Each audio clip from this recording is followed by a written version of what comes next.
They cemented the alien girl's legs into the ground. And only I freed her, Jax thought, as their minds merged in desperate unity. Elira's bioluminescence surged through him into the disassembler, their shared consciousness creating an energy powerful enough to shatter Titan Corp's unbreakable crystal cement. As the final fragments crumbled away, they emerged not as rescuer and victim, but as equals united against corporate tyranny. The acid rain sliced through Hellstar Prime's perpetual twilight, hissing as it struck the corrugated metal rooftops of the worker slums.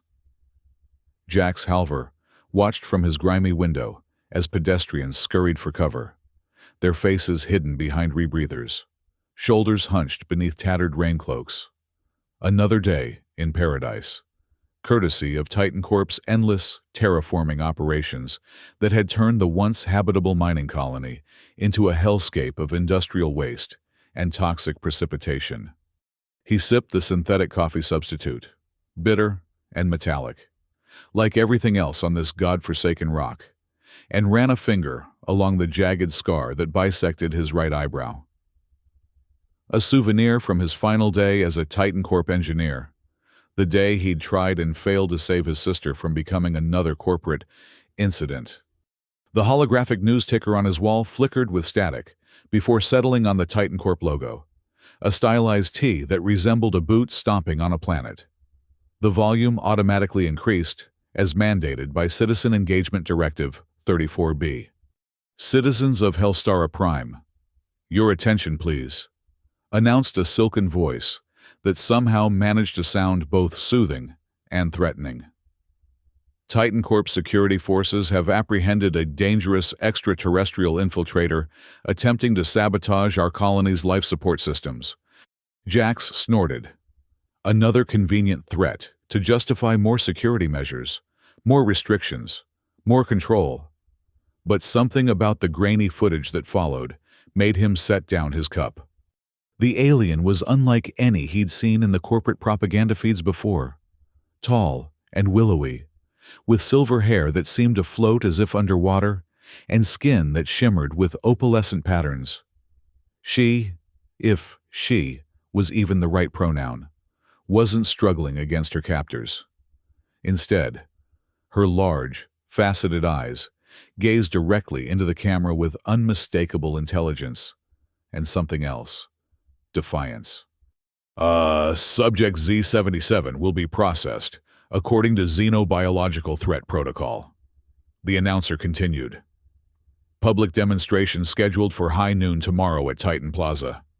Attendance is strongly encouraged for all citizens, particularly those in sectors 7 through 12. Jax's jaw tightened. Processed was corporate speak for dissection at best, torture at worst. And a public demonstration meant they wanted to make an example of her. He was about to switch off the feed when a coded transmission broke through. Likely meant for security personnel, but poorly encrypted. Subject Z-77 to be permanently immobilized via crystal cement procedure. Ensure maximum visibility. Emotional amplifiers to be deployed at 80% capacity. The mug slipped from Jax's fingers, shattering on the floor. Crystal cement, the same procedure that had claimed his sister Elira, a proprietary Titan Corp compound that started as a liquid but, when exposed to the fear pheromones of its victims, hardened into an unbreakable crystalline structure.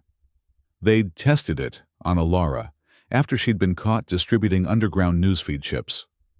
By the time Jax had learned of her processing, she'd been entombed up to her neck in the plaza, a living statue and warning to others. She'd lasted 3 days before dehydration took her. He could still hear her whispered plea as he'd crouched beside her that final night. Don't let them win, Jax. Don't let them turn your heart to stone too. Now they planned to do the same to this alien visitor. His gaze drifted to the false wall panel behind which he kept his meager arsenal. Tools stolen or salvaged during his years in the Undercity. Fixing forbidden tech for those who couldn't afford Titan Corp's authorized services. Among them was a prototype plasma disruptor he'd been modifying. It wasn't meant as a weapon, but rather a tool to destabilize crystalline structures in mining operations.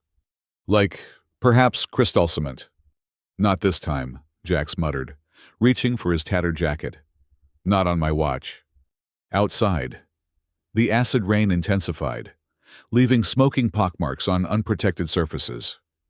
As Jax pulled his hood lower and stepped into the caustic downpour, the colony's massive holographic billboards illuminated the night sky with the alien prisoner's face, her strange eyes seeming to follow him through the streets.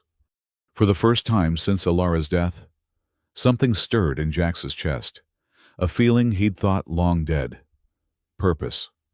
By midnight, he'd made contact with his undercity network, former colleagues, black market dealers, other incidents waiting to happen.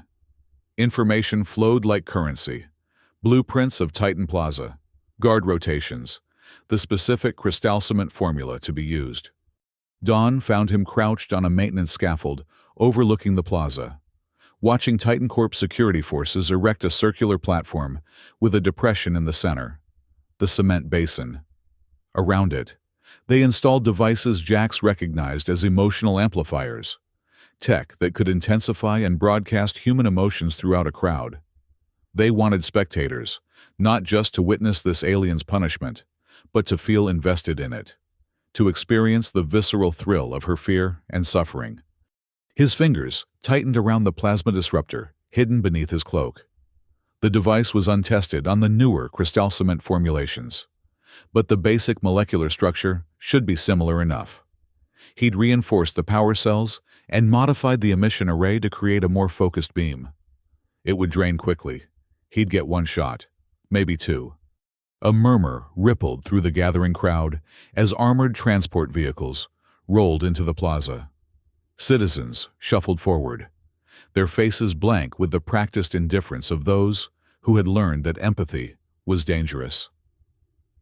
Titan Corp enforcers patrolled the perimeter, their faceless helmets swiveling, scanner arrays sweeping for anything suspicious.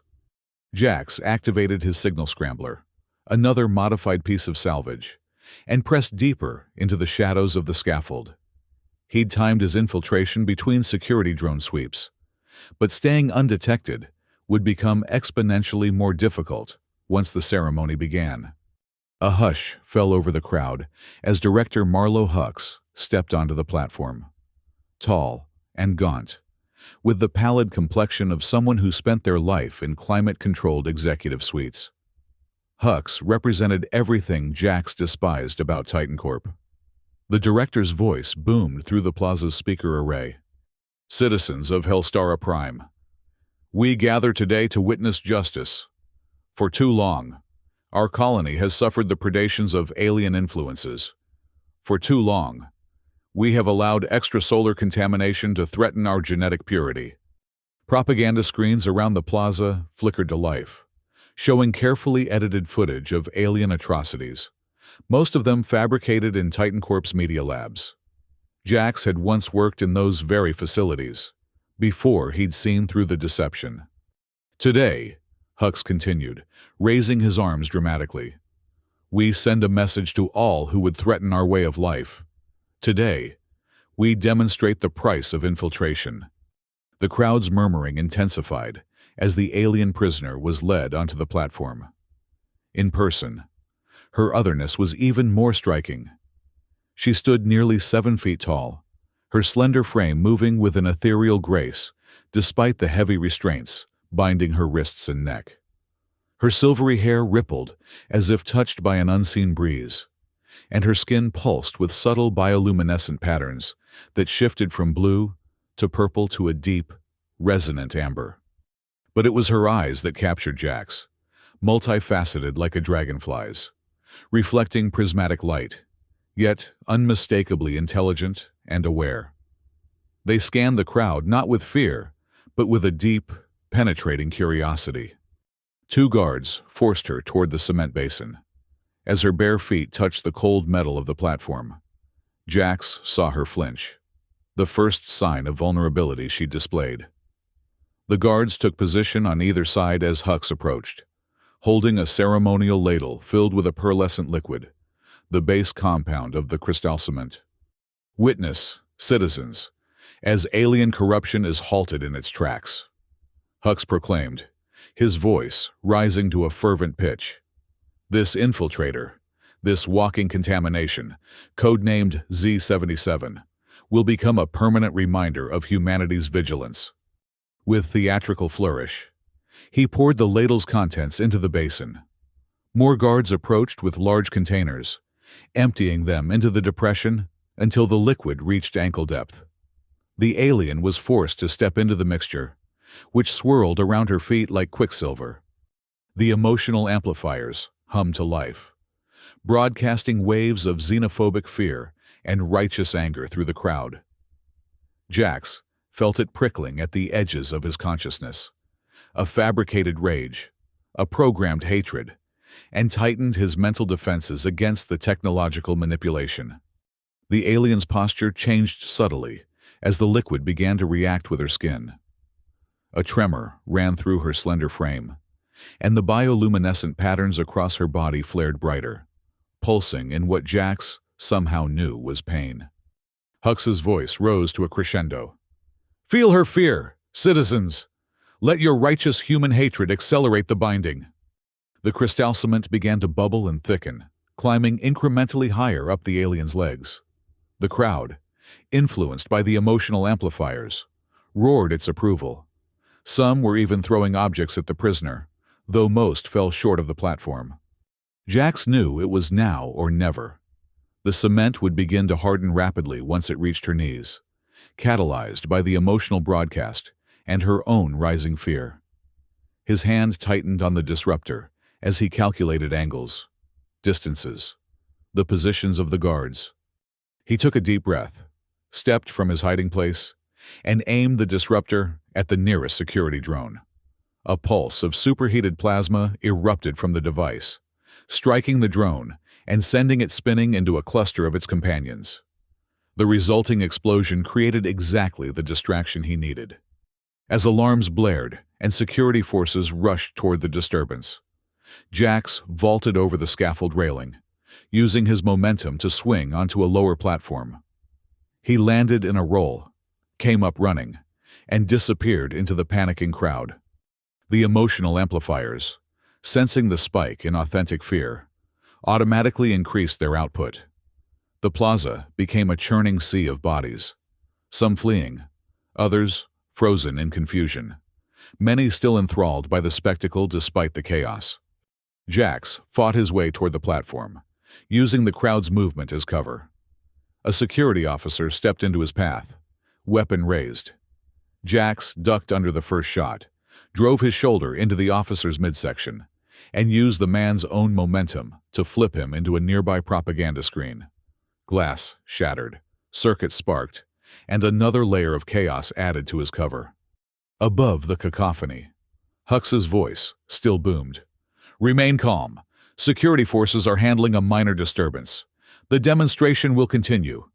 On the platform, the crystal cement had reached the alien's knees and was rapidly solidifying.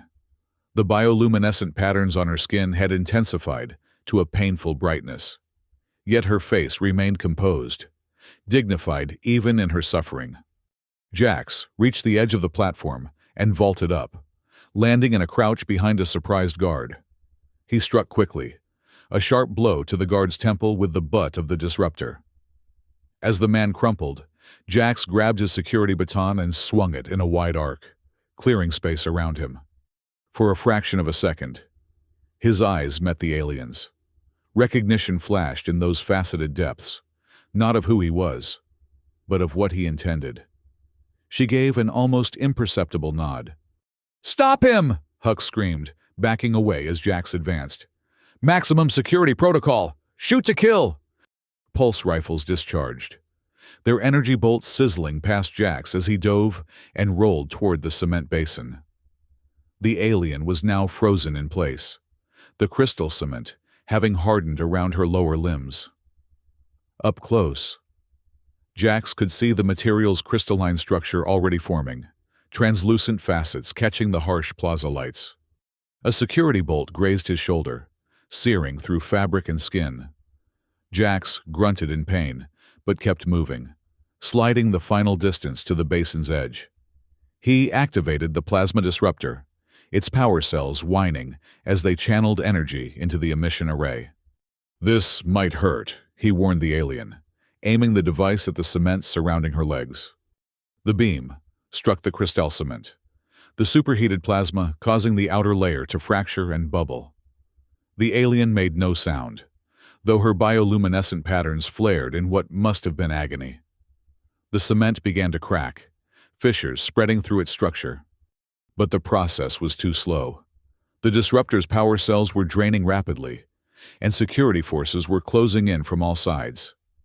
He'd managed to free her, only to the knees, the lower portion of her legs still firmly encased. A security officer's boot connected with Jax's ribs, sending him sprawling. The disruptor skittered across the platform, its power cell now dangerously depleted. Jax rolled to avoid another kick, came up in a fighting stance, and landed a solid punch to his attacker's throat. As the officer fell, Jax grabbed his sidearm.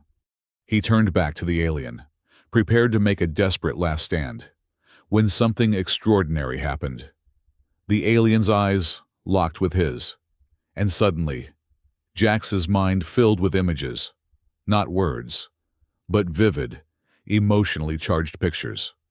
A beautiful crystalline world shattered by corporate mining ships, a civilization in flames, a desperate escape, a mission to warn others about the corporation that had already consumed dozens of worlds. Titan Corp. In that moment of connection, Jax understood. Z-77 wasn't an infiltrator. She was a refugee, perhaps the last of her kind, and she carried knowledge that could bring down the very corporation that had taken everything from him. The mental connection broke as a security bolt struck the platform inches from Jax's feet. He lunged for the alien, his hands finding the partially fractured cement around her knees. "Together," he gasped. "Push when I pull." She nodded, her eyes now glowing with an inner light. As Jax heaved with all his strength, the alien's bioluminescence intensified to near-blinding levels.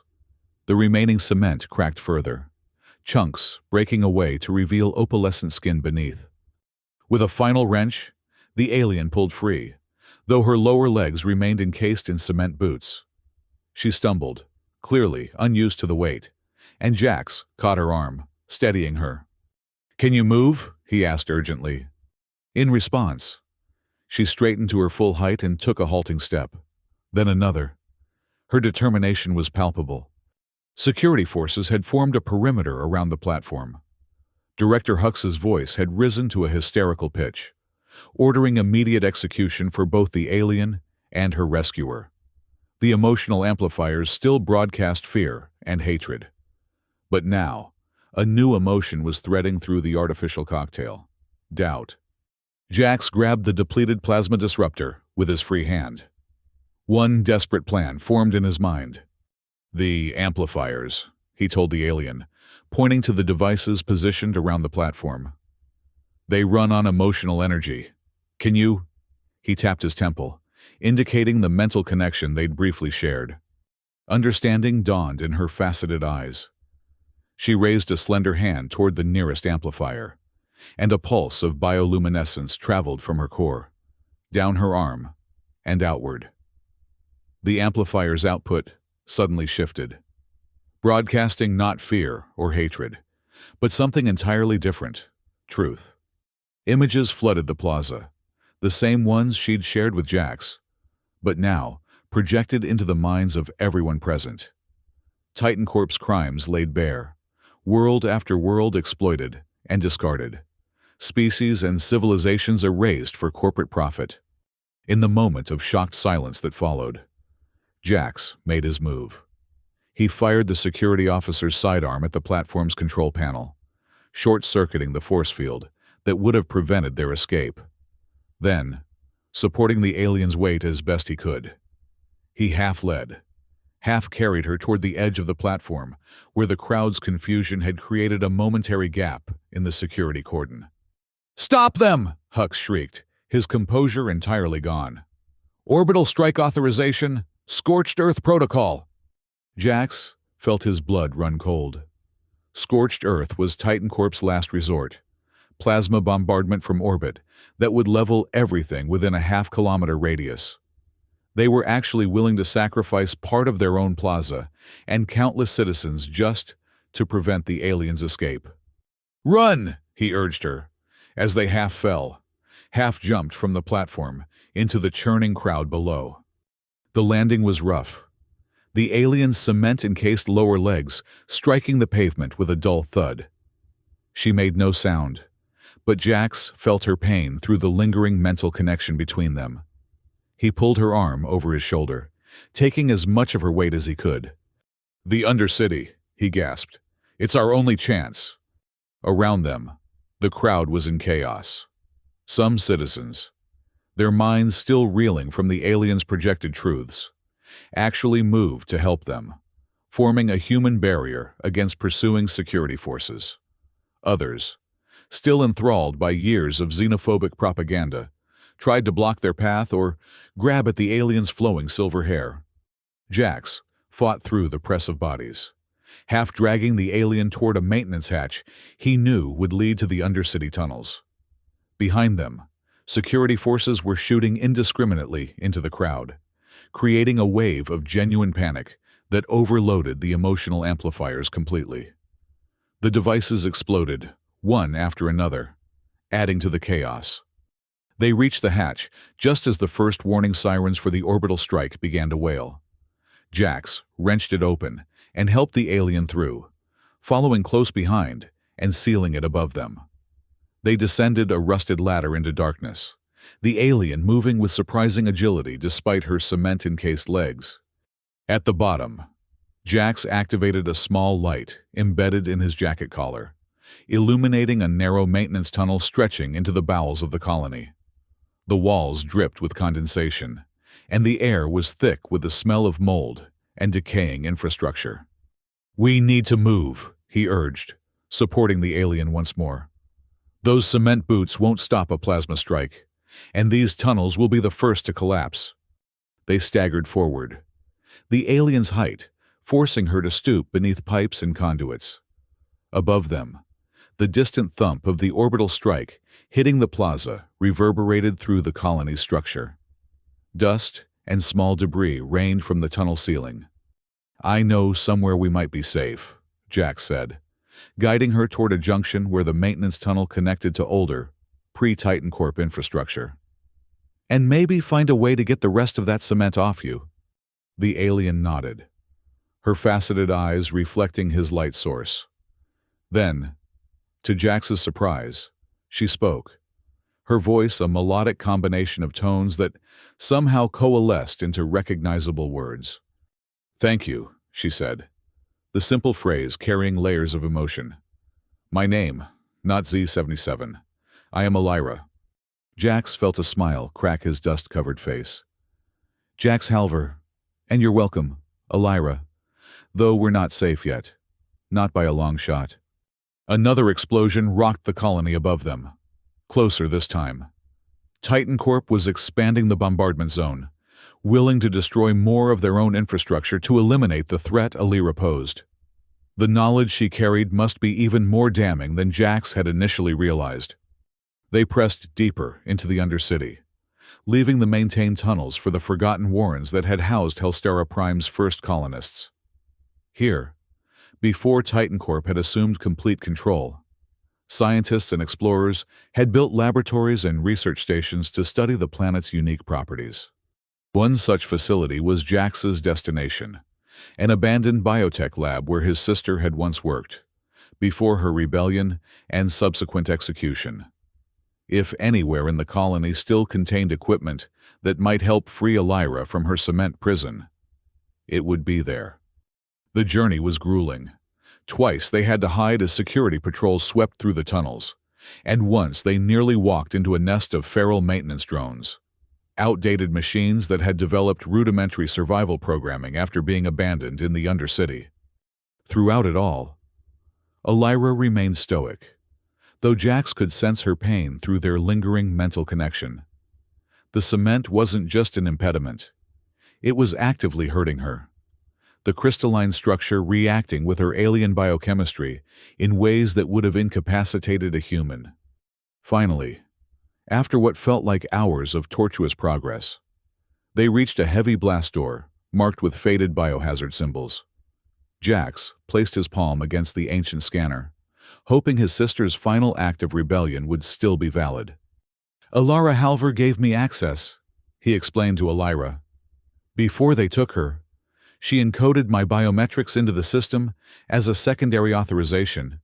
If Titan Corp hasn't found and purged it..." The scanner hummed, and for a heart-stopping moment, nothing happened. Then, with a hiss of equalizing pressure, the blast door slid partially open, just enough for them to squeeze through. Beyond lay a circular chamber filled with dusty equipment, most of it covered with protective tarps. Workstations ringed the walls, their screens dark and dead. In the center stood an examination table surrounded by articulated robotic arms and scanning apparatus. "It's not much," Jax admitted, helping Elira to a seat on a dusty bench. "But it's off the grid. Titan Corp doesn't even know this place exists anymore. They built right over it when they expanded the colony." He moved around the lab, checking equipment, throwing off tarps, looking for anything that might help. Most of the technology was hopelessly outdated or damaged beyond repair. But a few systems still had power, maintained by geothermal taps that Alara had installed during her time here. "What exactly was your sister working on?" Elira asked, her melodic voice stronger now that they had stopped moving. Jax paused, a painful memory surfacing. "Officially, biological adaptations to help humans survive Hellstara's atmosphere before terraforming was complete. Unofficially, she was documenting Titan Corp's violations of xenobiological preservation laws." He uncovered a monitoring station that still showed signs of life, its power indicators blinking weakly. She discovered that Hellstara had indigenous microbial life before Titan Corp declared it uninhabited. Microscopic crystalline organisms that lived in the planet's upper atmosphere. The company exterminated them during the initial terraforming phase and covered it up. Elira's bioluminescent patterns shifted to a deep, mournful blue. "Your sister and I had the same purpose, then. To bear witness. To preserve truth. And they killed her for it," Jax said, the old anger rising in his chest. "Just like they tried to do to you." He turned his attention to a storage cabinet, forcing the rusted door open to reveal dusty vials and containers.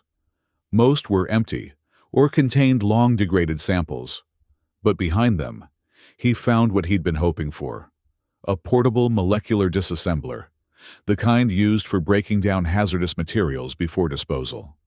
"This might work on the cement," he said, lifting the device. It was heavier than it looked, its power cell a bulky attachment on the underside. "It's designed to break molecular bonds without generating heat. If I can calibrate it correctly." A distant rumble interrupted him, followed by the sound of falling debris somewhere in the tunnels they had traversed. Titan Corp was still searching, still destroying. Their time was limited. Jax worked quickly, connecting the disassembler to the monitoring station to access its calibration software. The ancient computer whirred and clicked, struggling to process his commands. "While you work," Elira said, "I will show you why they fear me so much. Why Director Hux was willing to destroy his own citizens to prevent my escape." Before Jax could respond, his mind filled once more with images. But this time, they were more detailed, more comprehensive. He saw Elira's homeworld, a beautiful crystalline environment where her species lived in harmony with the planet's unique ecosystem. He witnessed Titan Corp's arrival, their initial overtures of friendship and trade, followed by the sudden betrayal. Orbital mining platforms deployed without warning, cracking the planet's fragile crystalline crust. Defenders rising to protect their world, only to be labeled hostile indigenous forces and summarily eliminated. The systematic extraction of valuable resources, heedless of the destruction it caused. And then, most damning of all, He saw Titan Corp's executive board reviewing the extinction event they had caused, calculating the profit margins, and concluding that the eradication of an entire sentient species was within acceptable parameters for shareholder value. Jax gasped as the connection broke, his hands trembling on the disassembler's controls. They knew. They always knew exactly what they were doing. Elira's faceted eyes seemed to hold all the sorrow of her lost people. Yes, and not just my world. 17 others before mine. 23 since, each with their own unique life, their own civilizations or evolutionary potential, all erased for corporate expansion. And you have proof, Jax realized. Not just memories, but actual data. She nodded, her silver hair rippling with the movement. Encoded in my bioluminescent patterns. My people evolved to store information this way, passing history and knowledge through direct mental connection. I was my world's archivist. The monitoring station beeped, indicating it had completed the calibration process. Jax disconnected the disassembler and moved to kneel before Elira, examining the cement encasing her lower legs more closely. This will take time, he warned. And it might be uncomfortable. The disassembler works by vibrating molecules until their bonds break down, and I can't guarantee how it will interact with your physiology. Do it, she said simply. I have endured worse. Jax activated the device, directing its emitter at the cement. The disassembler hummed, the sound gradually increasing in pitch until it was just on the edge of human hearing. The cement began to vibrate subtly, fine cracks appearing across its surface. Elira's bioluminescent patterns flared in response, cycling rapidly through colors, pain responses, Jax realized. But she made no sound.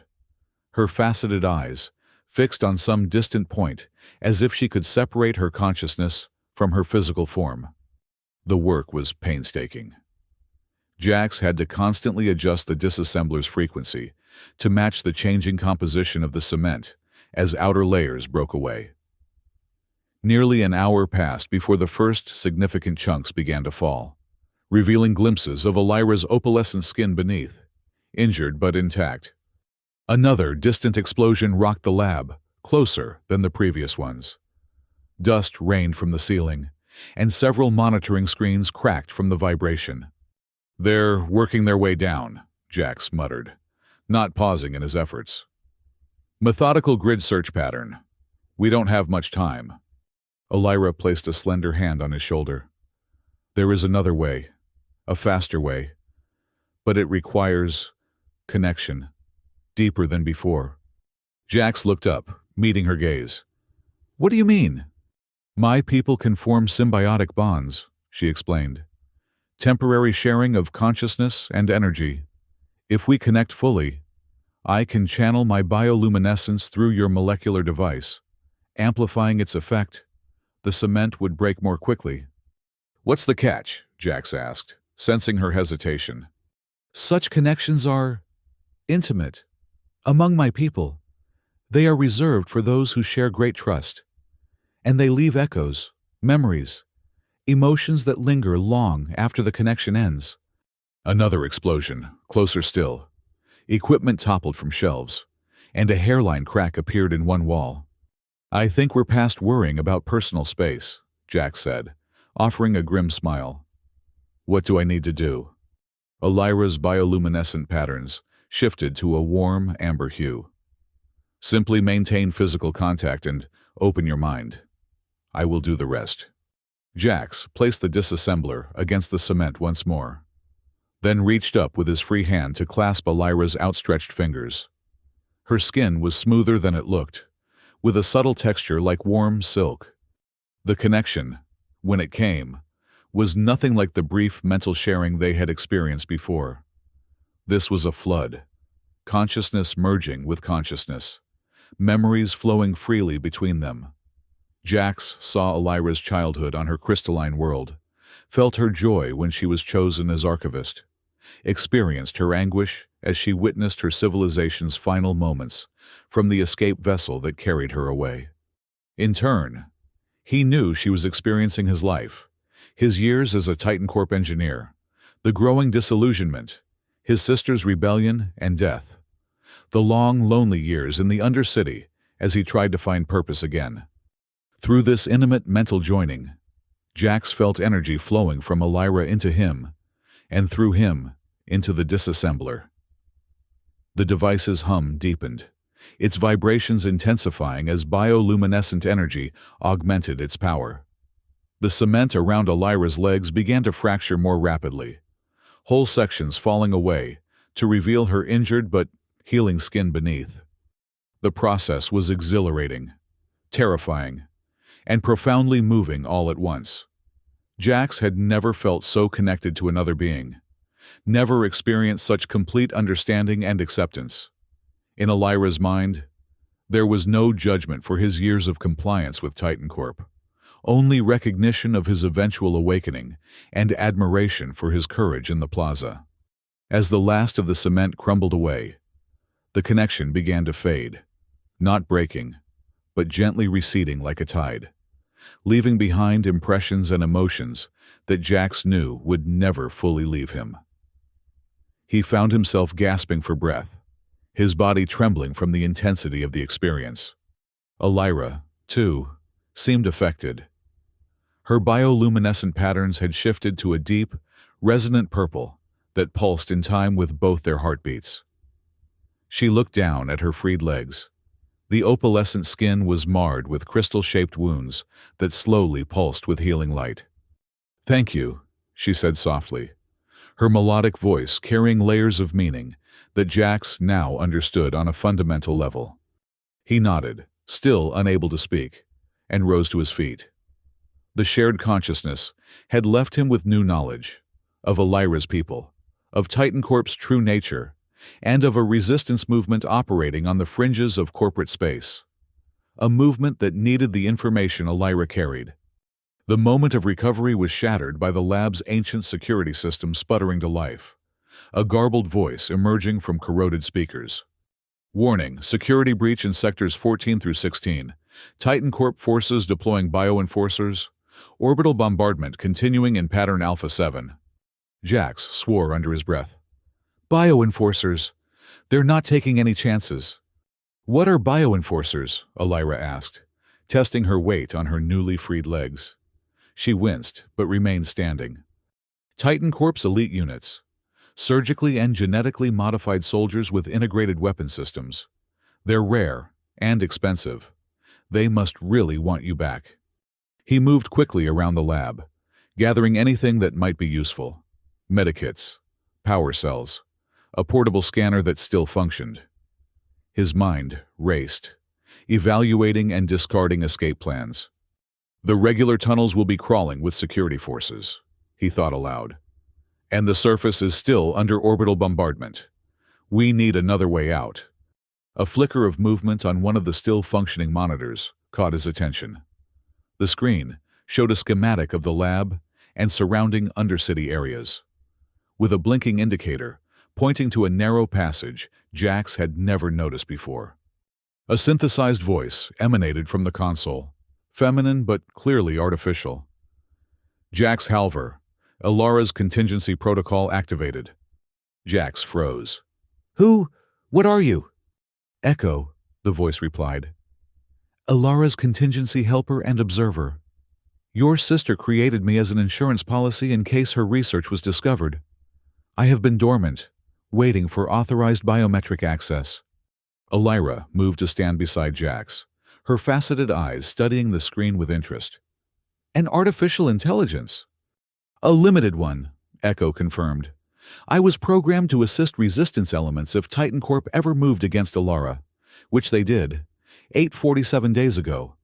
Jax felt a pang of grief, but also a surge of hope. Elira, even in death, was still fighting. "We need a way out," he told the AI. "Titan Corp forces are closing in, and they're deploying bioenforcers. The blinking passage on the schematic leads to an old landing bay," Echo explained. It was used during initial colonization, before Titan Corp centralized all spaceport operations. There is a small freighter there. Ilara was preparing it as an escape vessel. Would it still function after all this time? Jax asked, skeptical but desperate. I have maintained basic systems according to my programming.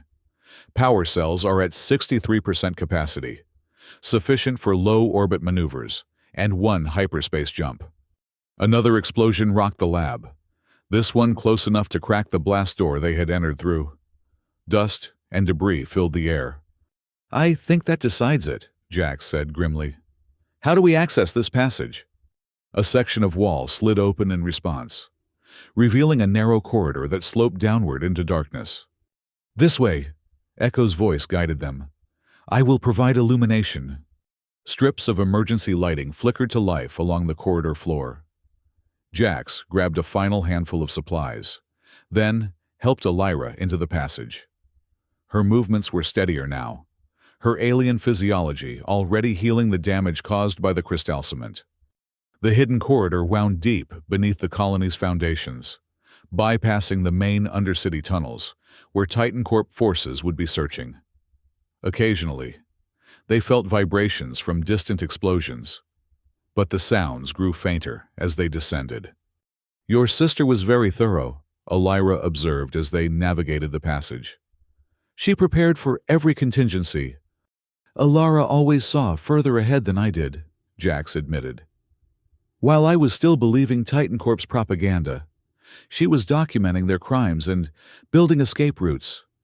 She would be proud of you today, Ilara said softly, her hand briefly touching his shoulder, a gesture that now carried deeper meaning after their mental connection. The corridor eventually opened into a vast, dark space. As Echo activated more emergency lighting, they found themselves in an immense cavern that had been converted into a makeshift hangar. Ancient construction equipment lined the walls, and overhead, a massive circular hatch was set into the rocky ceiling, a launch aperture, long sealed and forgotten. In the center of the hangar sat a small freighter, its hull weathered but intact. The vessel was an older model, a Titan Corp Pathfinder-class transport, designed for survey and light cargo duties. Its running lights glowed dimly, indicating Echo had indeed been maintaining its systems. Ilara reprogrammed the ship's transponder and removed all corporate tracking devices. Echo explained as they approached. It is registered under a false designation that should pass cursory inspection. The AI's voice now emanated from the ship itself, indicating that Echo had transferred her consciousness to the vessel's systems. The boarding ramp lowered as they approached. How long until bioenforcers reach the lab? Jax asked, helping Ilara up the ramp. Estimated 15 minutes, Echo replied. But the orbital bombardment has destabilized several key structural supports. Collapse of surrounding tunnels is imminent, which may delay pursuit. Inside, the freighter was Spartan but functional. The cockpit accommodated 2 pilots, with additional seating for a small crew or passengers. Life support systems hummed softly, cycling air that smelled stale but breathable. Jax took the pilot's seat, his hands moving automatically over the controls, another skill from his Titan Corp days. The ship's engines responded with a low rumble, power building in the propulsion systems. The launch aperture, he said, eyeing the sealed hatch above them. Can we open it? Opening now, Echo confirmed. Ilara installed manual overrides on all systems. With a grinding of long, unused machinery, the massive hatch began to retract. Dust and small debris rained down on the hangar floor as a circle of night sky became visible overhead. Warning, Echo announced. Titan Corp bioenforcers have breached the laboratory. Estimated time to hangar discovery, 3 minutes. Jax accelerated the pre-flight sequence, bypassing safety protocols. The freighter's engines whined in protest but held stable. Ilara, he called over his shoulder. There's a weapons locker behind the co-pilot's seat. We might need... He broke off as the hangar entrance exploded inward. Through the smoke and the falling debris emerged 3 figures, larger than normal humans. their bodies encased in cybernetic exoskeletons that pulsed with the same pearlescent glow as crystal cement. Bioenforcers. "Launch now," Elira urged, moving to the co-pilot's position. "I'll handle the weapons."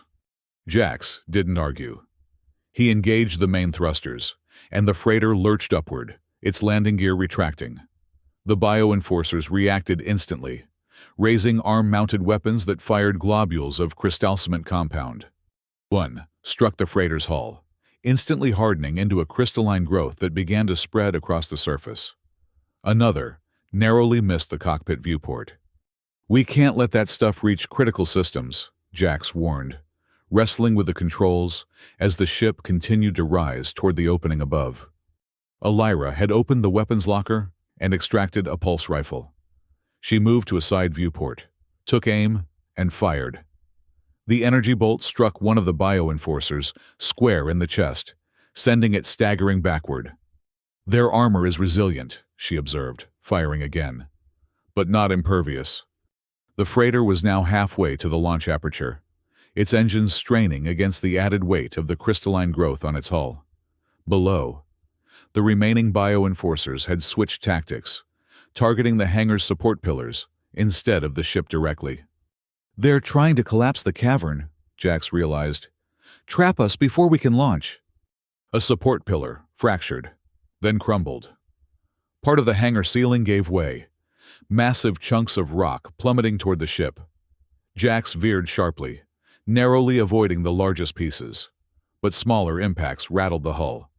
"Structural integrity at 87% and falling," Echo reported. "Launch aperture clearance in 10 seconds.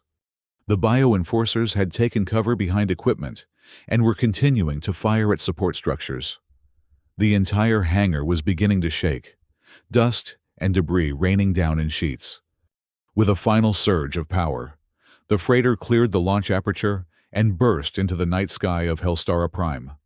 Above them, stars glittered between bands of toxic clouds. Below, the colony spread out like a cancer on the planet's surface. Industrial complexes and habitat domes, connected by transportation tubes. And descending from orbit, Jax could see them. Titan Corp interceptors, sleek and deadly, already moving to cut off their escape. "Echo, plot a course away from the colony," he ordered, pushing the engines to maximum atmospheric thrust. "Anywhere they won't expect us to go." "Course plotted," the AI responded, suggesting heading 173 Mark 42 toward the acid flats. Electromagnetic disturbances in that region may confuse pursuit craft sensors. Jax banked the ship hard, feeling the strain on the inertial dampeners. Behind them, the interceptors adjusted course, closing the distance with superior engines. "They're gaining," Elira warned, still watching through the viewport. "Not for long," Jax replied grimly. He dove the freighter toward the planet's surface, skimming just above the twisted rock formations that marked the edge of the acid flats.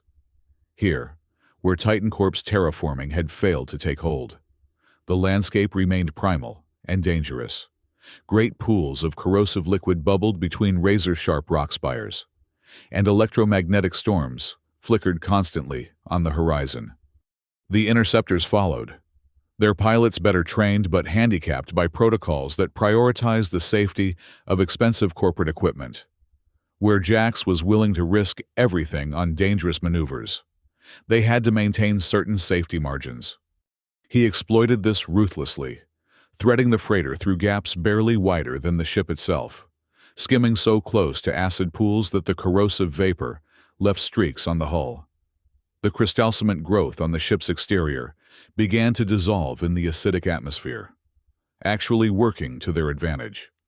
One interceptor misjudged a turn and clipped a rock spire, sending it spinning into an acid pool where it dissolved with frightening speed.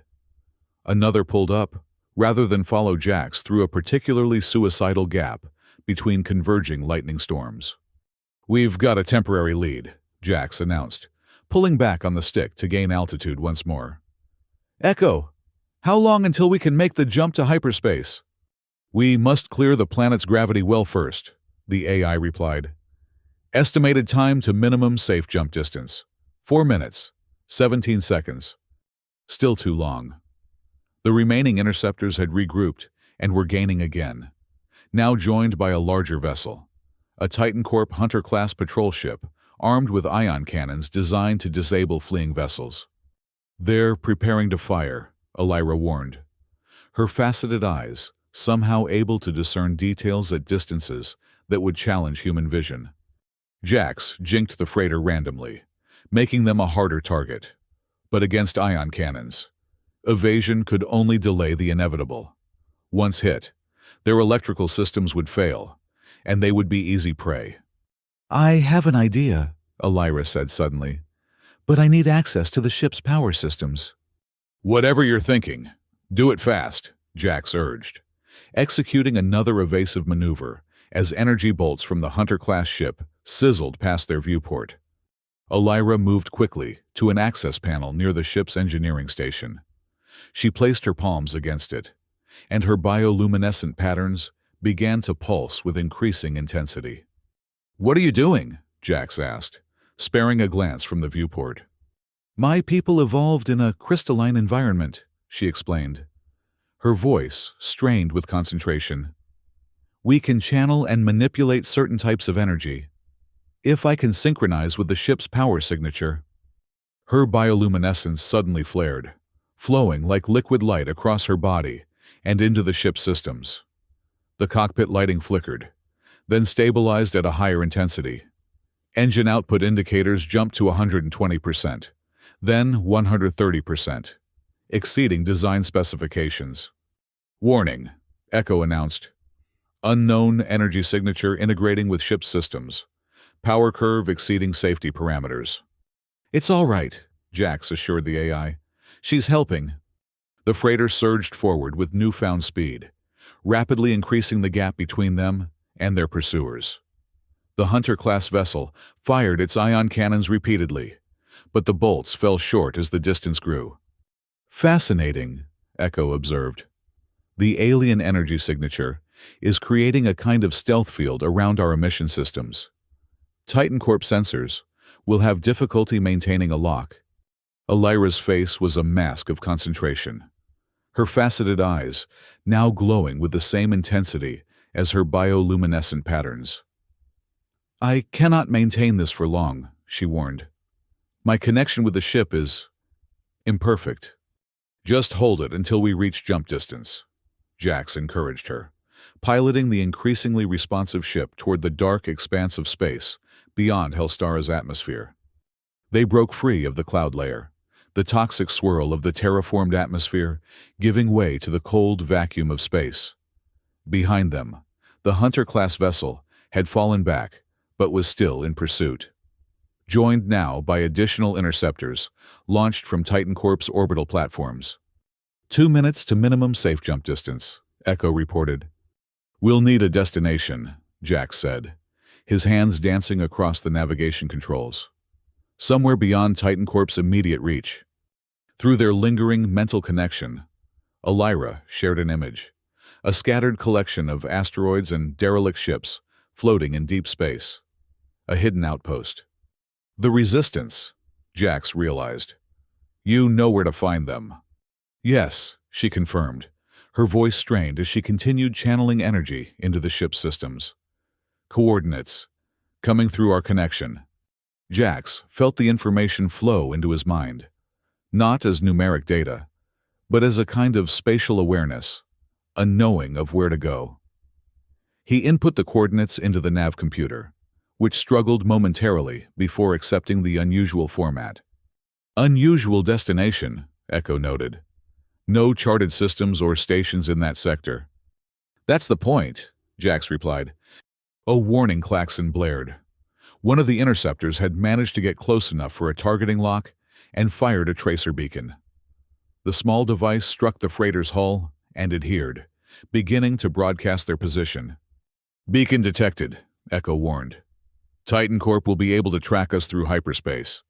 1 minute to jump distance," Jax muttered. "We won't have time to remove it." Elira's bioluminescence pulsed even brighter. "I can disrupt the beacon." But it will take all my remaining energy. Before Jax could protest, she directed a focused stream of bioluminescent energy through the ship's hull and into the tracer beacon. The device sparked and smoked, its transmission becoming erratic before failing completely. The effort cost her dearly. Elira collapsed to the deck, her bioluminescent patterns fading to a dull glow. Jax wanted to go to her, but they were seconds from jump position, and the Hunter-class vessel was closing rapidly, its weapons charging for another volley. "Jump distance achieved," Echo announced. "Hyperspace calculations complete." "Hang on," Jax called to Elira as she pulled herself back into the co-pilot seat. "This older model doesn't handle the transition smoothly." He activated the hyperdrive.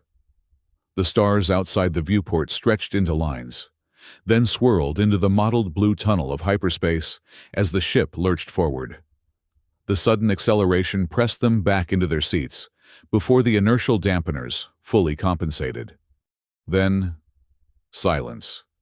The pursuing ships, the Hunter-class vessel, Hellstara Prime itself, all left behind as they traveled through the dimensional shortcut of hyperspace. For the moment, at least, they were safe. Jax engaged the autopilot and moved quickly to Elira's side. Her normally vibrant skin had dulled to a matte finish, and her bioluminescent patterns flickered weakly. "Are you all right?" he asked, helping her to a more comfortable position. "I will recover," she assured him, her melodic voice barely above a whisper. "My people can regenerate with rest." The energy expenditure was significant, but not fatal. Jax found a medkit and, guided by the knowledge gained during their mental connection, applied a nutrient-rich gel to her skin that would help accelerate her healing process. As he worked, he found himself marveling at the strange turn his life had taken in just 24 hours. Yesterday, he had been Jax Halver, Undercity fixer, and bitter ex-Titan Corp engineer. Today, he was a fugitive, fleeing the corporation with perhaps their most wanted target, carrying information that could potentially bring down the entire conglomerate. "You're thinking very loudly," Elira murmured, her faceted eyes studying his face. Jax smiled ruefully. "Side effect of our connection. Yes, it will fade with time. But for now, your thoughts have colors I can see." "And what color are they now?" "Blue-green, contemplative, with flashes of red determination." He finished applying the gel and moved to the small galley area to prepare a nutrient solution that Echo assured him would be compatible with Elira's physiology. "What happens when we reach this resistance outpost?" he asked, returning with a drink. Elira accepted it gratefully, taking small sips. "They will extract the data I carry, the evidence of Titan Corp's systematic extermination of sentient species, their violation of hundreds of interstellar treaties. Then, they will broadcast it throughout colonized space." "And you think that will be enough? That people will care?" Jax couldn't keep the skepticism from his voice. "Titan Corp controls the media on most colony worlds. They'll suppress the information, discredit the resistance as terrorists." "Not all worlds are under their influence," Elira countered. "And even on Titan Corp colonies, people like your sister exist. People who question, who see through the propaganda. Once the truth is released, it cannot be completely contained." Her confidence was touching, if perhaps naive. Jax had seen firsthand how effectively Titan Corp controlled the narrative, how thoroughly they could erase inconvenient truths. But then, he thought of the plaza, how the crowd's carefully manufactured hatred had wavered when Elira shared her memories through the emotional amplifiers, how some citizens had actually helped them escape, risking corporate retribution. Perhaps change was possible, after all. "How long until we reach the outpost?" he asked Echo. "Approximately 18 hours at current velocity," the AI replied. "The hyperdrive is operating at 87% efficiency, despite the alien energy infusion. Quite remarkable." Jax nodded. Wake me if anything changes. I need to rest, and so does Elira. He helped her to a small crew bunk built into the wall of the main cabin. As she settled onto the narrow bed, her faceted eyes locked with his. "Thank you," she said softly. "Not just for the rescue, but for believing your sister would be proud." Jax felt a knot form in his throat. "I hope so. Get some rest. We're not safe yet." He retreated to another bunk, bone-tired from the day's events. As he drifted toward sleep, he found his mind still partially entwined with Elira's, not invasively, but as a comforting presence, their consciousnesses gently touching like hands across a gap. For the first time since Elira's death, he didn't feel alone. Hours later, Jax woke to Echo's urgent voice. "Proximity alert! Unidentified vessel approaching rapidly." He scrambled to the cockpit, finding Elira already there. Her condition had improved dramatically, her skin once again opalescent, her bioluminescent patterns bright and dynamic. "Titan Corp?" he asked, scanning the sensor readings. "Unknown," Echo replied. "The vessel does not match any registered Titan Corp design." On the viewport, magnified by the ship's visual sensors, a sleek craft approached, gunmetal gray with no identifying markings, its lines suggesting both speed and firepower. "Receiving transmission," Echo announced. A voice crackled through the comm system, feminine, authoritative, and slightly amused. "Unidentified freighter. This is Captain Naira Voss of the independent vessel Star Shadow. Our sensors detect a Valix life sign aboard your ship. Identify yourselves and state your intentions." Elira's faceted eyes widened in surprise. "She knows my species," she whispered to Jax. "The Resistance must have detected our jump and sent an escort." Jax opened a return channel. "Captain Voss, this is Jax Halver. I'm traveling with a refugee named Elira. We've escaped from Titan Corp control on Hellstar Prime and are seeking the Resistance." A pause, then, "Authentication sequence required. The Valix passengers should know the appropriate response." Elira leaned toward the comm. "The stars remember what corporations forget," she said, her melodic voice carrying a formal cadence. "The light of truth persists beyond extinction." Another pause. Longer this time. Then the voice returned, warmer now. "Authentication accepted. We've been looking for you, Archivist. Match velocity and prepare for docking. We'll escort you the rest of the way." The sleek ship maneuvered alongside them, close enough that Jax could make out details of its construction. Weapons emplacements disguised as sensor arrays. Hull plating designed to absorb rather than reflect scanner beams. A Resistance vessel, built for stealth and survival. "They found us quickly," Jax observed, somewhat suspicious. "How did they know where to look?" "My escape from my homeworld was not unassisted," Elira explained. "The Resistance has operatives throughout corporate space. When news of my capture on Hellstar Prime reached them, they would have been monitoring for any unusual departures." It made sense, though Jax's years in the Undercity had taught him to question convenient coincidences. Still, the ship's transponder codes checked out according to Echo's analysis, and Elira seemed confident in the authentication exchange.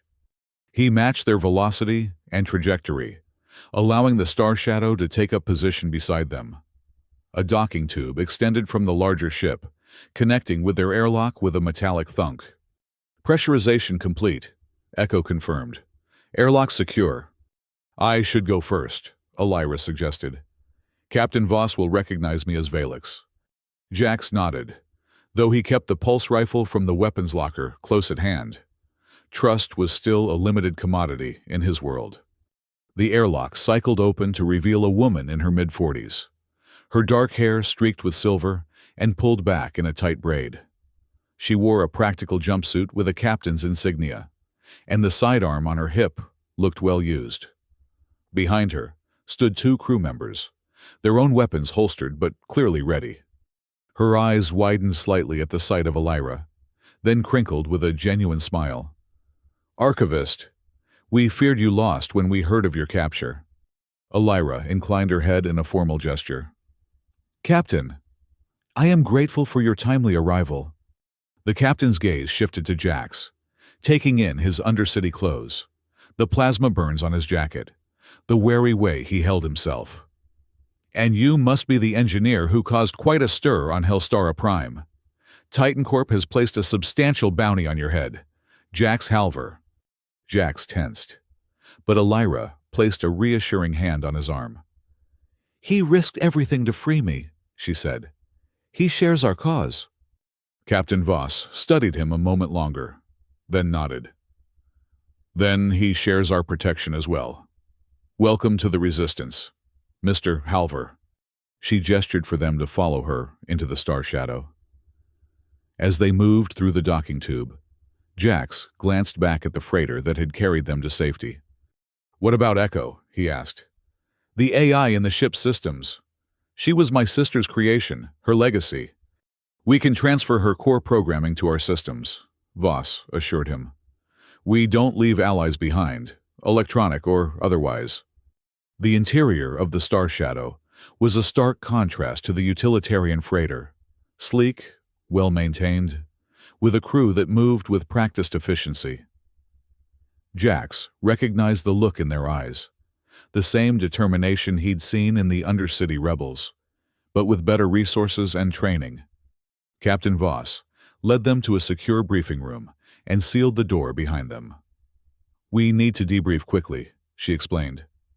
"Titan Corp has deployed hunter-killer groups throughout this sector. They're extremely motivated to recapture the Archivist. And to eliminate witnesses," Jax added grimly. "Precisely."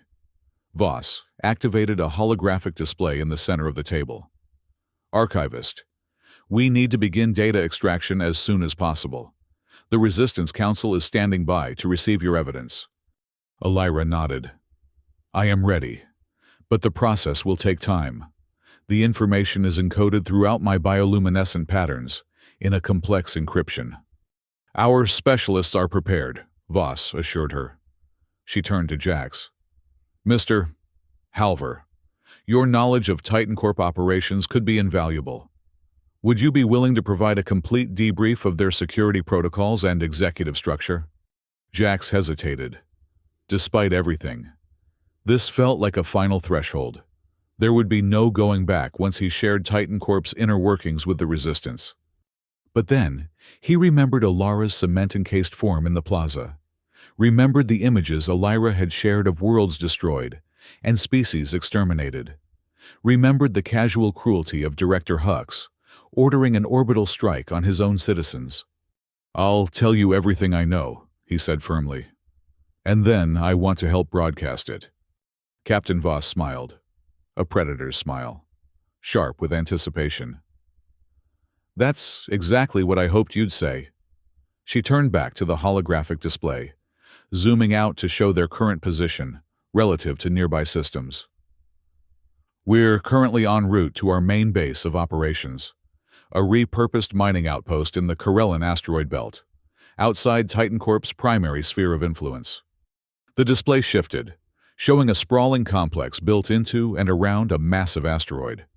Ships of various designs docked at concealed bays, and what appeared to be defensive installations were strategically positioned throughout the structure. "The outpost houses our broadcast center," Voss continued. "Once we've extracted and verified the Archivist's data, we'll transmit it simultaneously to every inhabited system in this quadrant. Titan Corp might control many colonial media outlets, but they can't block all channels at once." "What happens after the broadcast?" Jax asked. "Titan Corp won't simply surrender because of bad publicity. They have private security forces larger than most planetary defense fleets." Voss's expression turned serious. "You're right. The broadcast is just the beginning. We expect corporate retaliation against our outpost, against worlds that respond to the evidence, against their own colonies if they show signs of uprising." She magnified a section of the holographic display, showing what appeared to be naval vessels gathered at the edge of the asteroid belt. That's why we've been building alliances with independent systems and corporate rivals. When Titan Corp moves against us, they won't find us standing alone. War, Jax said softly. Liberation, Elira corrected, her faceted eyes reflecting the holographic light. For all the worlds under corporate dominion, for all the species threatened with extinction. And for your sister, Voss added, looking directly at Jax. For everyone who's suffered under their control. A chime sounded, and a crew member's voice came through the intercom. Captain, we've detected multiple hyperspace signatures at the edge of sensor range. Configuration suggests Titan Corp Hunter-Killer Group. Voss cursed under her breath. They're tracking us somehow. Her gaze snapped to Jax. Your freighter. Could there be a secondary beacon we missed? Jax shook his head. Elira disabled the only one they managed to attach. But a horrible thought occurred to him. The crystal cement. Some of it was still on the hull when we escaped. Titan Corp uses proprietary nanotech in the latest formulations. Traceable particles. Clever, Voss muttered. Prepare for evasive action, she called into the intercom. And cut the freighter loose. It's compromised. Echo, Jax protested. We'll extract her core program first, Voss assured him, already moving toward the door. But we need to move quickly. The Star Shadow lurched as it broke away from the freighter, accelerating rapidly. Jax and Elira followed Voss to the bridge, where a disciplined crew worked at various stations. Through the main viewport, Jax could see the freighter falling behind, already looking small and vulnerable. Titan Corp vessels approaching at attack velocity, reported a tactical officer. 5 Hunter-class ships with interceptor support. Time to extraction completion? Voss asked another crew member, who was monitoring a data terminal connected to the freighter's systems. 87% complete, came the response. 3 more minutes for full AI transfer. We don't have 3 minutes, the tactical officer warned. Hunter-class vessels and weapons range in 2 minutes. 15 seconds. Voss's expression hardened. Defensive countermeasures. Prepare to release chaff drones. Navigator. Plot hyperspace jump to emergency coordinates. The AI transfer, Jax reminded her. We'll do what we can, Voss said grimly. But my priority has to be the archivist and the evidence she carries. Elira stepped forward, her bioluminescent patterns pulsing with determination. I can help, as I did with the freighter systems. Voss looked skeptical. How? I can accelerate the data transfer, Elira explained. Create a direct conduit between the ships using my bioluminescent capability. It would require physical contact with our hull and a direct line of sight to the freighter, Jax added, understanding her intention. The airlock observation port would work. Voss hesitated, clearly weighing the risks. Titan Corp will fire on anything between their ships and us. Then we need to make it quick, Elira said simply. After another moment's consideration, Voss nodded sharply. Do it. But at the first sign of weapons lock, we're jumping to hyperspace, with or without the AI transfer complete. Jax and Elira hurried to the airlock. Through the small viewport, they could see the freighter growing smaller as the Star Shadow continued its evasive maneuvers. Behind it, the first Titan Corp vessels were becoming visible, their running lights harsh against the darkness of space. This will drain you again, Jax warned, as Elira placed her palms against the transparent aluminum of the viewport. Worth it, she replied, her faceted eyes fixed on the distant freighter. Echo is part of your sister's legacy, part of the resistance against Titan Corp. She belongs with us. Her bioluminescent patterns intensified, focusing into a coherent beam that shot from her body, through the viewport, across the void of space, and connected with the freighter. The energy signature was visible even to Jax's human eyes, a bridge of light linking the two vessels. On a nearby monitor, the data transfer rate jumped dramatically, 90%, 93%, 96%. They're targeting the freighter, called the tactical officer's voice over the intercom. Hunter-class vessels firing in 3, 2. Just a few more seconds, Jax urged, watching the transfer counter. 98%, 99%. Transfer complete, announced the crew member monitoring the process. Simultaneously, beams of energy lanced from the Titan Corp vessels, converging on the freighter. For a moment, the small ship was outlined in blinding light. Then, it exploded into fragments, the concussive wave visible as a ripple traveling through space. Elira collapsed, her bioluminescent patterns dimming as Jax caught her. The ship lurched again, more violently this time, as the Star Shadow jumped to hyperspace, leaving the Titan Corp fleet and the debris of the freighter behind. "We got her," Jax told Elira as he helped her to a nearby bench. "Echo is safe." Elira's faceted eyes flickered with exhaustion, but she managed a small smile. "Your sister would be pleased." "More than pleased," came a familiar voice from a nearby speaker. Echo, now integrated into the Star Shadow systems. "Elira's final protocol has been activated. I am now authorized to share all data she collected on Titan Corp's violations." Jax felt a surge of emotion, grief for his sister, pride in her foresight, hope that her work might finally bear fruit. "Rest now," he told Elira, whose bioluminescent patterns had faded to a gentle pulse. "We'll need your strength when we reach the outpost." She nodded, her eyes drifting closed as her body began its regenerative process. Jax remained beside her, watching over her as the Star Shadow continued its journey through hyperspace. Captain Voss joined them sometime later, her expression a mix of respect and concern.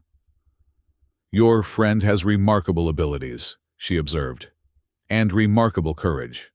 "She's fighting for the memory of her entire species," Jax replied. "As am I, in a way. Titan Corp took my sister, took my belief in the system. They've been taking from all of us for too long." Voss nodded thoughtfully. "The question is, are enough people ready to see that truth? Will the evidence we broadcast make a difference?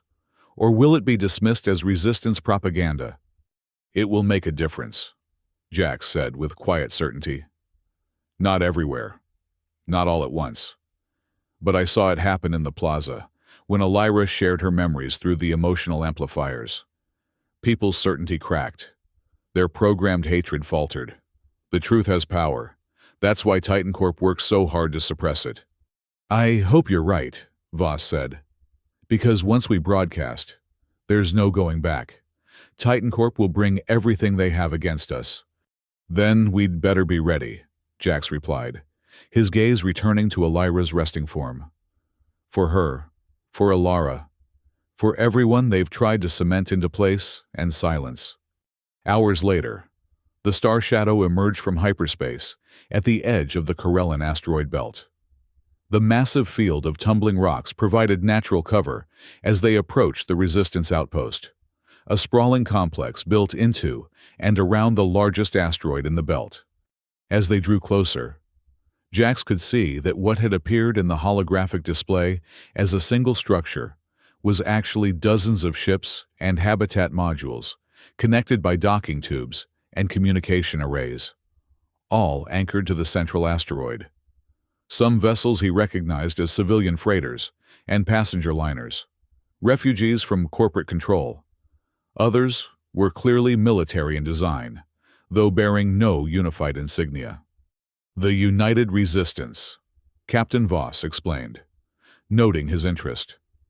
17 independent systems, 34 liberation movements, and representatives from 12 non-human species, all with reason to oppose Titan Corp and its allies. "Impressive," Jax acknowledged, genuinely surprised by the scale of the operation. "I had no idea the Resistance was so organized." "We've been building this coalition for 15 years, Voss said, "gathering evidence, forming alliances, preparing for the day when we would have enough proof to take action against the corporations. The archivist's data is the final piece we've been waiting for." Elira had recovered enough to join them on the bridge, though her movements were still measured, conserving energy. My people's extinction will not have been in vain if it helps prevent others from suffering the same fate, she said quietly. The Star Shadow docked at one of the central modules of the outpost. As the airlock cycled open, they were met by a delegation of resistance leaders, human and non-human alike. Jax recognized several species from his time as a Titan Corp engineer, but others were completely unfamiliar, their physiologies and cultural signifiers beyond his experience. A tall, austere woman stepped forward from the group. Her close-cropped white hair and facial scarring suggested a military background, while the simple black uniform she wore bore no rank insignia, only a small silver pin in the shape of a broken corporate logo. Commander Elise Dorn, Captain Voss, introduced her. Head of Resistance Operations in this sector and coordinator of our broadcast initiative. Commander Dorn inclined her head slightly. Captain, Archivist. Her keen gray eyes settled on Jax. And you must be the engineer who caused such a commotion on Hellstar Prime. Half the Titan Corp fleet is searching for you, Mr. Halver. Good, Jax replied simply. Let them waste their resources. A slight smile cracked Dorn's severe expression. Indeed. She gestured for them to follow. The council is assembled and waiting. We should proceed immediately to data extraction and verification. They were led through a series of corridors into the heart of the asteroid base. The complex was bustling with activity, technicians monitoring communications, analysts poring over intelligence reports, fighters training in specially designed chambers. Everywhere, Jax noted signs of preparation, not just for the broadcast, but for the corporate response that would inevitably follow. The council chamber was a large, circular room with tiered seating surrounding a central platform. Representatives from various species and systems occupied the seats, their quiet conversations ceasing as Dorn led the newcomers to the platform. Esteemed council members, Dorn announced, her voice carrying effortlessly through the space. I present Captain Nyra Voss of the Star Shadow, Alyra of the Valix, last archivist of her kind, and Jax Halver, formerly of Titan Corp Engineering Division. A murmur ran through the assembly at the mention of Alyra's status as the last archivist. Several of the non-human representatives made gestures that Jax interpreted as signs of respect or mourning. An elderly man rose from his seat in the front tier. Archivist, we grieve with you for your people, he said, his voice heavy with genuine emotion. And we stand ready to ensure their memory endures, and that those responsible face justice. Alyra inclined her head in acknowledgement, her bioluminescent patterns shifting to a deep, resonant blue. Thank you, Counselor. My people would be honored by your commitment. Commander Dorn gestured to a specialized chair on the platform, surrounded by sensitive recording equipment and holographic projectors. If you are ready, Archivist, our technicians are prepared to begin the data extraction process. Alyra moved to the chair and seated herself with fluid grace. I am ready, but I request that Jax Halver remain close. Our mental connection may facilitate the extraction process. Dorn looked to Jax, who nodded his agreement. A technician brought a second chair, positioning it near Alyra's, but outside the recording field. The process will take approximately 3 hours, the lead technician explained. We'll be recording and decrypting the data encoded in your bioluminescent patterns. It shouldn't cause discomfort, but please alert us if you experience any distress. As the extraction began, Alyra's bioluminescent patterns intensified and organized into complex, shifting sequences. The recording equipment hummed softly, capturing and translating the visual data into information the Resistance could use. Jax remained by her side, occasionally lending his support through their lingering mental connection when particularly painful memories surfaced. Through their link, he witnessed glimpses of what the Council was recording: the systematic destruction of the Valix homeworld, the calculated extinction of a peaceful, advanced civilization, all for the mineral rights to their crystalline planet. Hour by hour, the evidence accumulated, not just of the Valix genocide, but of 17 other confirmed extinctions carried out by Titan Corp, plus dozens more suspected cases. The corporation's internal communications revealed the cold calculus behind these atrocities, cost-benefit analyses that weighed indigenous lives against shareholder profits and consistently found the former wanting. By the time the extraction was complete, even the most stoic council members appeared shaken by what they had witnessed. Elira, exhausted but determined, remained upright in the extraction chair as Commander Dorn addressed the council once more. "You have seen the evidence," she said gravely. Titan Corp's crimes against sentient beings across multiple star systems are now documented beyond any reasonable doubt. The question before this council is simple. Are we prepared to act on this knowledge? The elderly counselor, who had spoken earlier, rose again. "The broadcast must proceed immediately. Every moment we delay, other species remain at risk." A non-human representative, insectoid in appearance, with compound eyes and mandibles that clicked as they spoke through a translation device, raised an appendage. "Titan Corp will retaliate with military force. Are our defenses prepared?" "As prepared as they can be," Dorn replied honestly. "We've positioned our fleet throughout the asteroid belt and established fallback positions in 3 separate systems. But I won't mislead this council. Broadcasting this evidence means war. Titan Corp cannot allow such information to circulate unchallenged." "Then let it be war," declared another counselor, her voice hard with determination.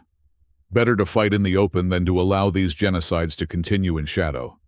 A formal vote was taken, unanimously in favor of immediate broadcast.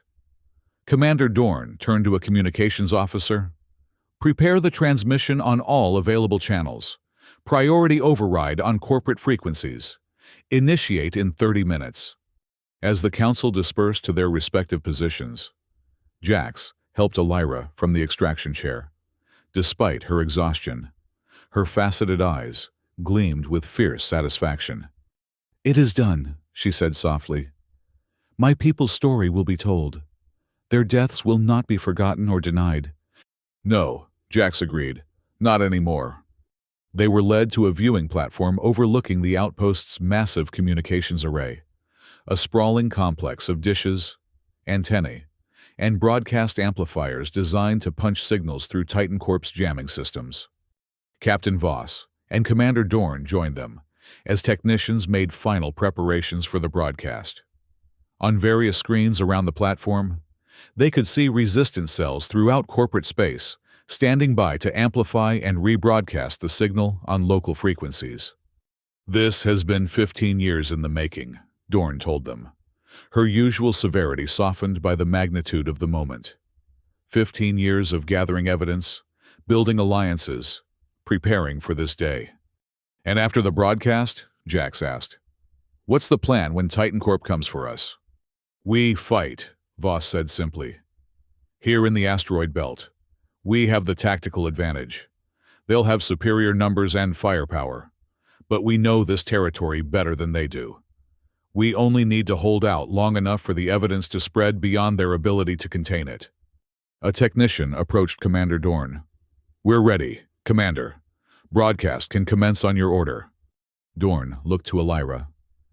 "Would you do the honor, Archivist? Your people deserve to be the ones who expose their own destroyers."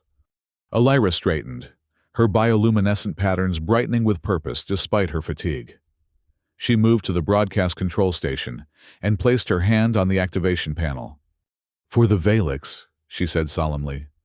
"For all who have been silenced. For all who will be saved." She pressed the panel, and the communications array hummed to life. Across screens throughout the platform, they watched as the signal propagated outward, carrying the evidence of Titan Corp's atrocities to every inhabited system within range. The broadcast began with Elira herself, explaining who she was, what had happened to her people, and why the evidence she presented mattered to every sentient being in corporate space.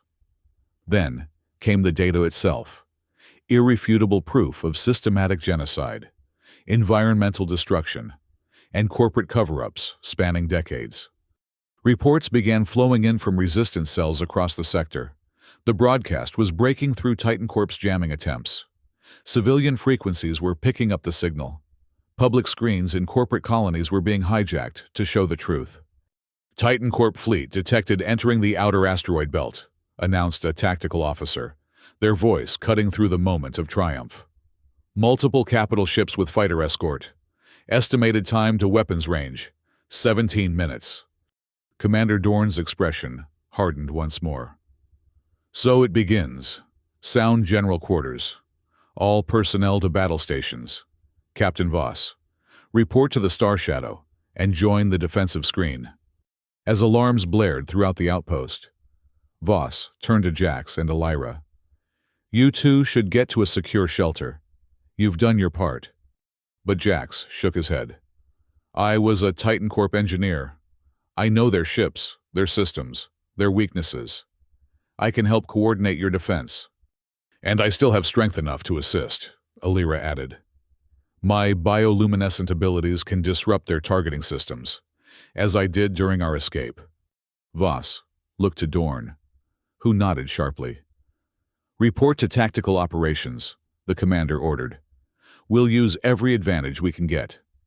The next hours passed in a blur of strategic planning, defensive preparations, and the first exchanges of fire as Titan Corp's forces encountered the outer picket ships of the resistance fleet. Jax found himself working alongside veteran tacticians, providing insight into corporate vessel vulnerabilities that helped the outgunned resistance fighters hold their own. Elira, meanwhile, worked with communication specialists, using her unique abilities to keep their broadcast signal, cutting through increasingly sophisticated Titan Corp jamming attempts. Hour by hour, reports confirmed that the evidence was spreading, picked up by independent news networks, copied and redistributed by civilian channels, discussed in public forums throughout corporate space. We've achieved information saturation in 17 systems, a communications officer reported. Titan Corp can no longer contain the spread. The evidence is self-propagating now. A cheer went up from the resistance personnel, quickly tempered by the tactical situation. Titan Corp's main battle fleet had broken through the outer defense lines and was pressing toward the central outpost. Several resistance vessels had been destroyed or disabled, though they had exacted a toll on their attackers. They're forming up for a concentrated assault on the central hub, reported the tactical officer. Estimated time to main attack, 12 minutes. Commander Dorn surveyed the holographic battle display grimly. Our outer defenses are too depleted to stop them. Prepare evacuation protocols for non-essential personnel. The rest of us will hold as long as possible to cover their retreat.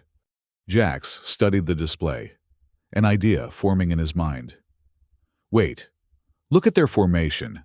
They're clustering their capital ships to maximize forward firepower. But that makes them vulnerable to a flanking maneuver from below the ecliptic. We don't have enough ships for an effective flanking attack, Voss pointed out. They'd be cut to pieces before they could do significant damage. Not ships, Jax said, pointing to a section of the asteroid belt that had been mined by the resistance for resources. Those charges you placed for mineral extraction, could they be repurposed? Understanding dawned on Dorn's face. As mines, triggered remotely when their fleet passes through that sector. Exactly, if we can lure them into position. A sacrificial target, Voss concluded. Something valuable enough that they'll adjust course to engage. All eyes turned to the communications array that was still broadcasting the evidence across the sector. They want to silence the broadcast at its source, Jax said. If we made them believe they could do that by targeting a specific transmitter, while the actual broadcast continues from our backup systems, Dorn nodded. It could work. Orders were issued rapidly.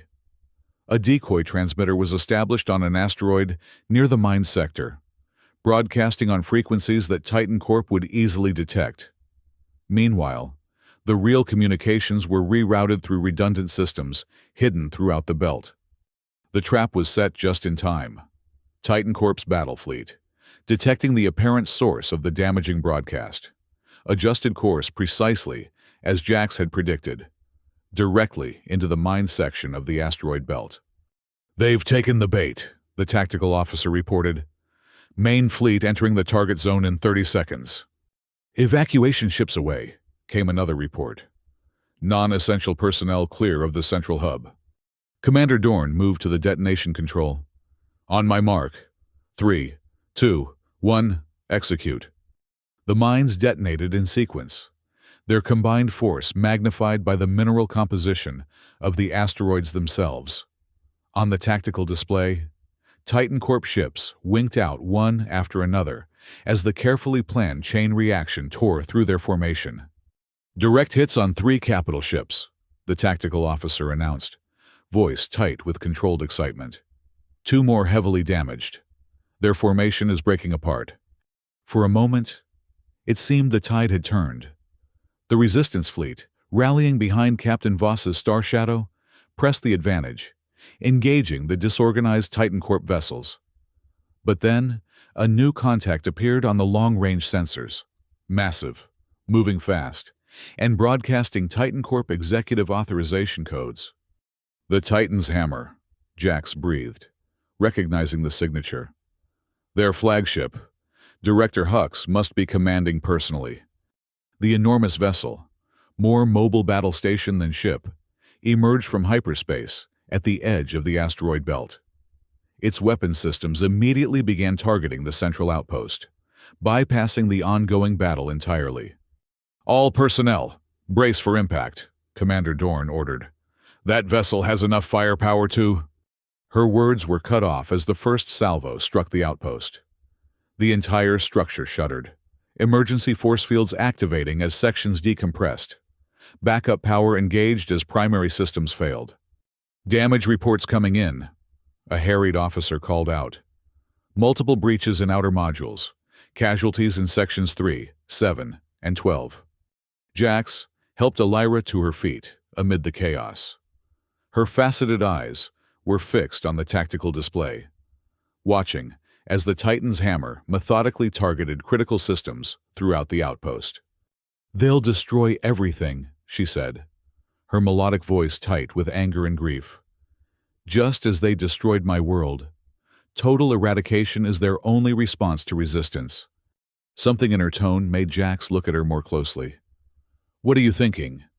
Her bioluminescent patterns had shifted to a deep, pulsing crimson, a color he had never seen from her before.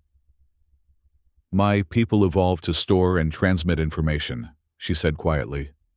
"But that was not our only ability." Before Jax could question further, Commander Dorn approached, her uniform singed and a cut bleeding above one eye. "We need to abandon the central hub," she said grimly. "The structure can't withstand another direct hit from the flagship's main guns. Captain Voss is bringing the Star Shadow alongside to evacuate remaining personnel." "The broadcast?" Jax asked. "Continuing through backup systems. The evidence is already spreading beyond their ability to contain it. But we'll lose this outpost, and many good people with it, if we don't evacuate now." Another impact rocked the station.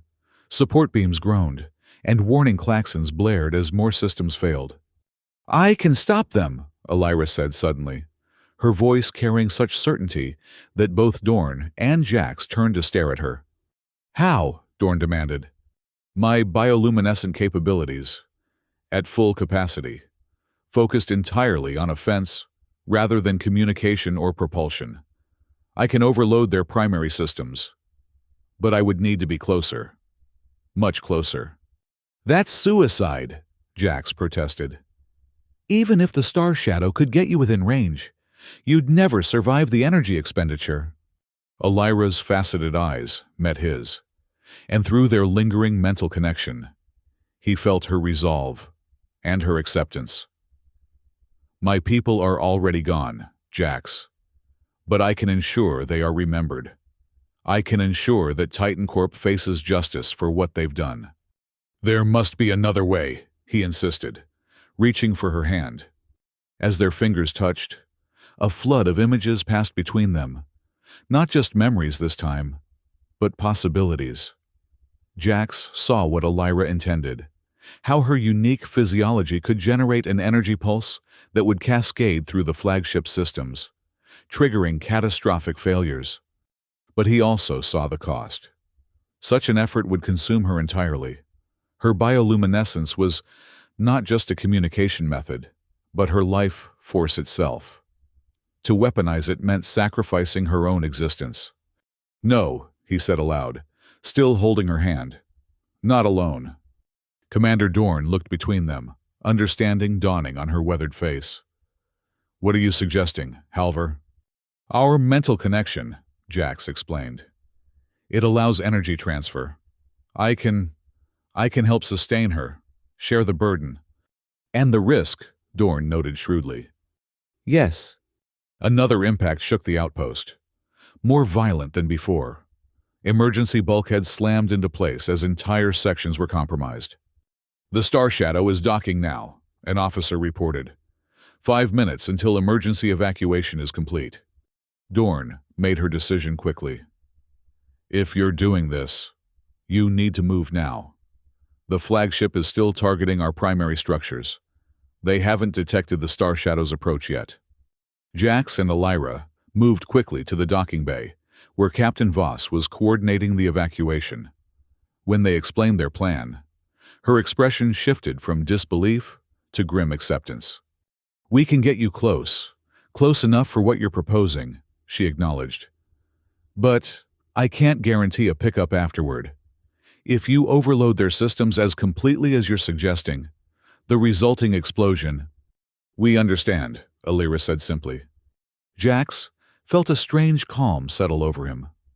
After years of drifting through the Undercity, haunted by his failure to save Alara, he had found purpose again, not just in rescuing Elira, but in standing with her against the corporation that had taken everything from both of them. As the last of the outpost personnel boarded the Star Shadow, Jax and Elira took positions in the observation blister, a transparent bubble extending from the ship's hull that would give them the clearest line of sight to the Titan Corp flagship. "Once we're in position, you'll have maybe 30 seconds before their point defense systems target us," Voss warned them. "Make it count." The Star Shadow disengaged from the outpost and accelerated toward the massive flagship, using the ongoing battle as cover. Titan Corp vessels, still recovering from the minefield ambush, failed to intercept the smaller, faster ship as it maneuvered through the chaos. In the observation blister, Jax took Elira's hands in his.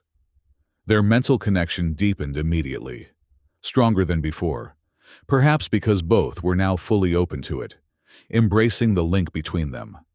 "Are you sure?" he asked, not just with words but with thoughts and emotions.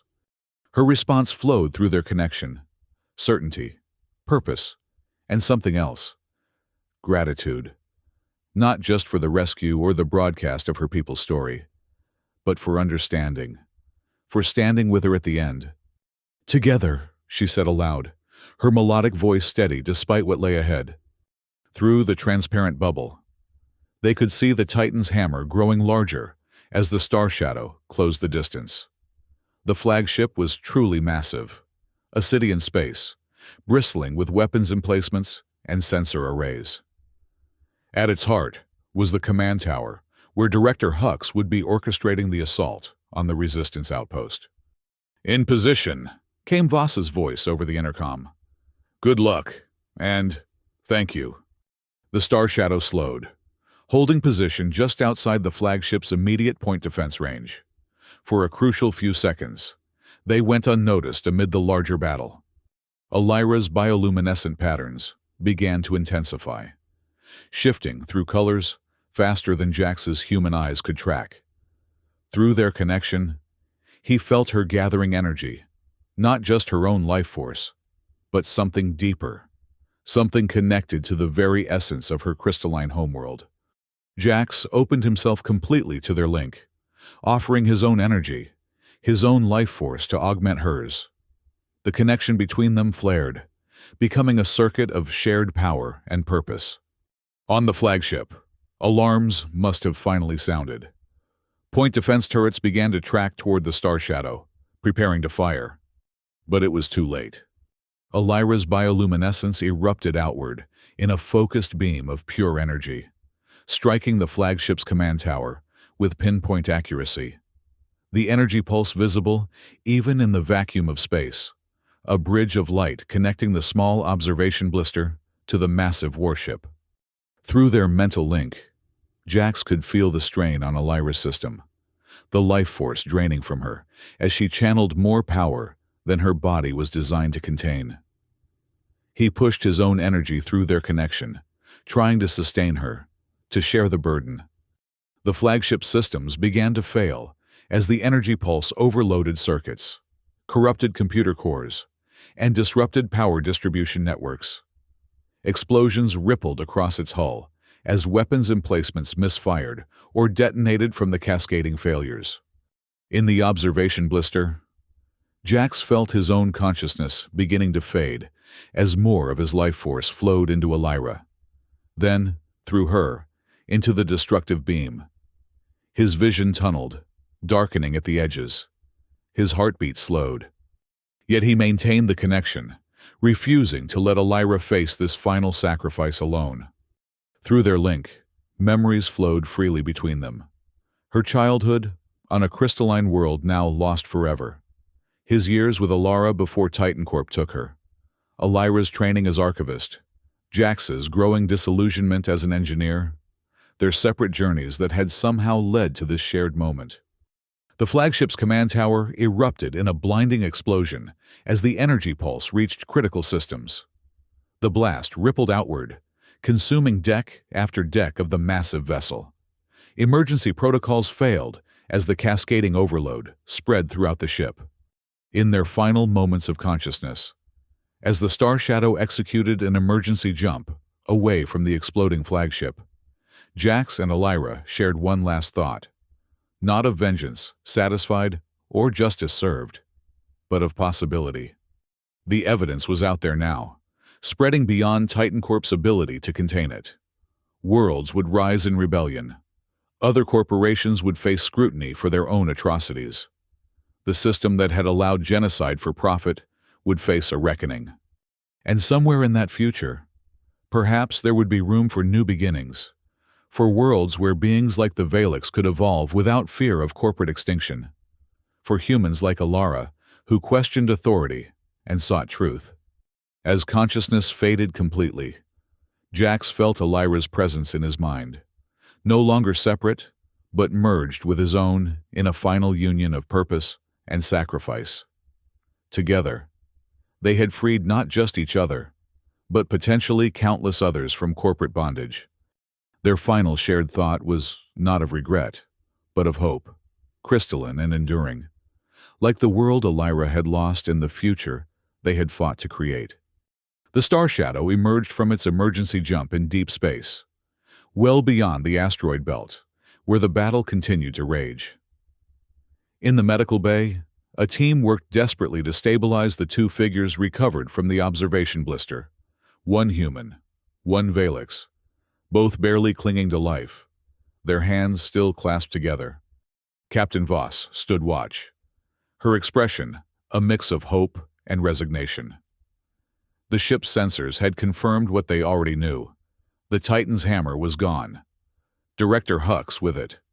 Throughout corporate space, the evidence of Titan Corp's atrocities continued to spread, provoking uprisings on colonial worlds and formal condemnations from independent systems. The war was far from over. Titan Corp still commanded vast resources and would fight desperately to maintain control. But something fundamental had changed. The truth was out there now, impossible to contain or deny. In the medical bay, monitors registered a faint but synchronized pulse from both patients, their life forces so intertwined that they now beat as one. Aboard the Star Shadow, as it charted a course to a safe haven where its passengers could recover and plan their next moves, two moons came into alignment through the viewport, a symbol, perhaps, of unlikely union and new beginnings. And in the vast expanse of space where Titan Corp had once reigned supreme, The first tremors of liberation began to spread, from world to world, system to system, carrying with them the memory of a crystalline planet, a defiant engineer, and the truth they had sacrificed everything to share. Not an ending, but a beginning. Not defeat, but the first light of dawn after a long corporate night. Not two beings cemented into place, but freed at last to forge a new path among the stars.